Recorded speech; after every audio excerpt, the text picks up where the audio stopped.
d'exister, c'est rien.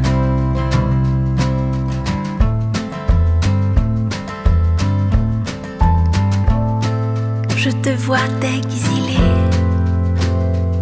sans fin.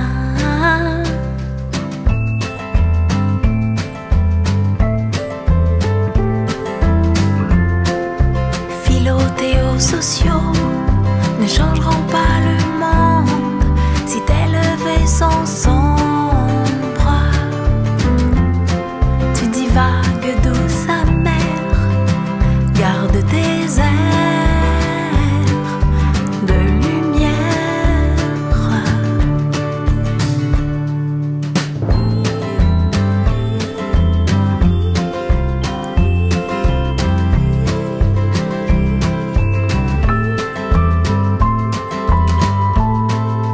Tu danses le jour, tu sembles sans peur.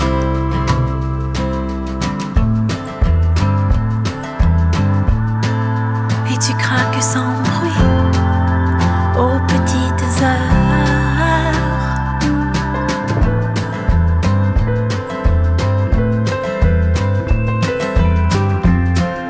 Les philo-théo-sociaux ne changeront pas le monde si tes levées sont sombres. Ta démarche parasol assombrit tes étoiles devenues malheureuses, perdues. Tu divagues ma douce amère, garde tes airs millénaires.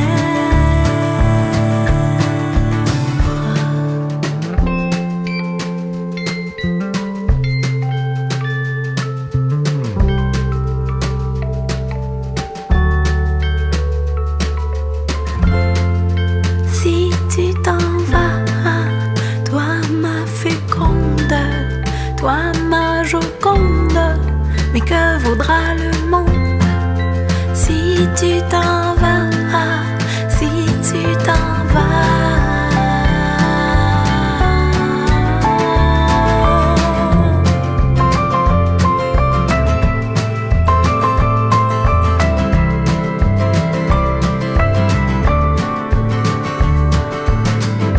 Réveille-toi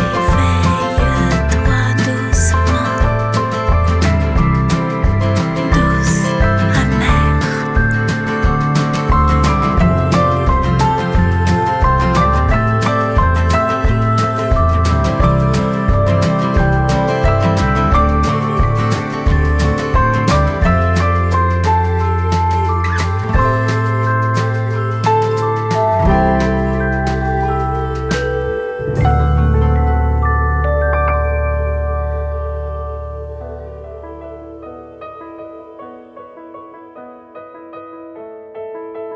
De ce nom-là, pour moi, ça renvoie à une phrase de Richard Desjardins sur Boom Boom quand il dit « C'est quand t'es perdu que tu vois le plus clair, mais va pas trop loin, il y aura plus de lumière. » Là, je me disais dernièrement, mais pourquoi c'est quand on est perdu qu'on voit le plus clair? Mais c'est parce qu'on cherche.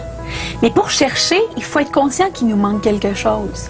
Et moi, ça, par rapport à quoi je m'insurge, je pense que c'est le confort injustifié, le confort qui nous rend obèses dans notre esprit. Une espèce de paresse, la complaisance à rester immobile.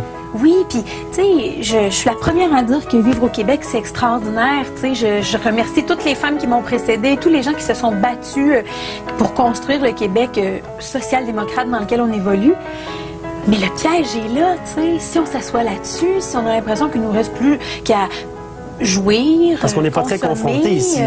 Non, mais en même temps, les combats sont encore là.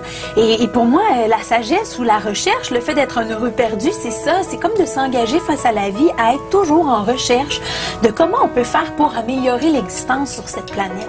La chanson Victoire, qui parle entre autres de la vie, de la mort, mais de la vie qui est plus forte que la mort. On entend rarement cette phrase-là, cet énoncé-là veut dire quoi? OK. Réponse honnête? Ben, brève. Oui. Est-ce que nécessairement le suicide est une réponse à la souffrance? Moi, j'aurais tendance à dire que c'est une réponse, c'en est une parmi tant d'autres. Mais pour reprendre les propos de Jasmin, le défi, tant qu'à exister, est-ce que c'est pas justement de s'engager à créer quelque chose qui ait du sens, qui ait de l'allure? Et j'ai le goût de m'imaginer que si dans la nature, au Québec, on vit les 4 saisons, puis qu'il y a le printemps qui revient, en tout cas jusqu'à maintenant, jusqu'à preuve du contraire, le printemps revient, peut-être que Pâques, originellement, c'était un peu ça le sens aussi. Si la vie renaît sur une terre qui nous paraît morte à l'hiver, ben peut-être que dans l'âme et dans la vie des individus, ça peut être la même chose. On peut peut-être s'aider mutuellement les uns les autres à créer des printemps. On vivrait les mêmes cycles? Peut-être. Peut-être. Et c'est peut-être une de nos responsabilités, collectivement aussi, de s'assurer que chacun puisse avoir les ressources nécessaires pour créer le sens et être heureux et vivre. Bordel, vivre! On est ici pour ça, tu sais, malgré tout. Envers et contre tout.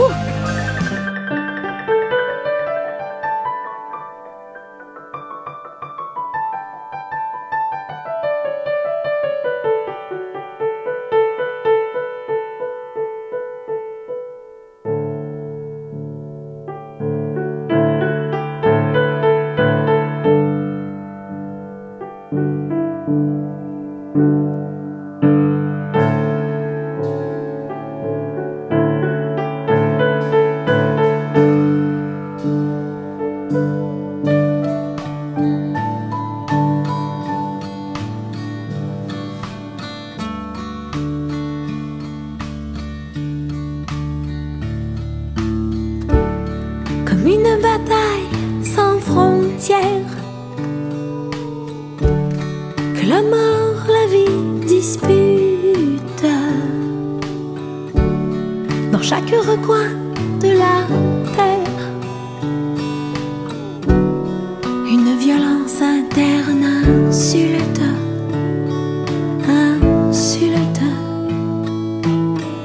La lumière, la lumière.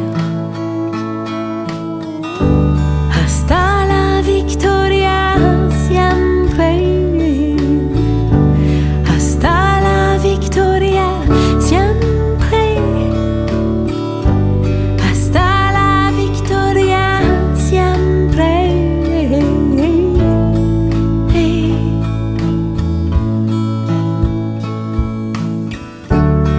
Avancer sur la place de lutte,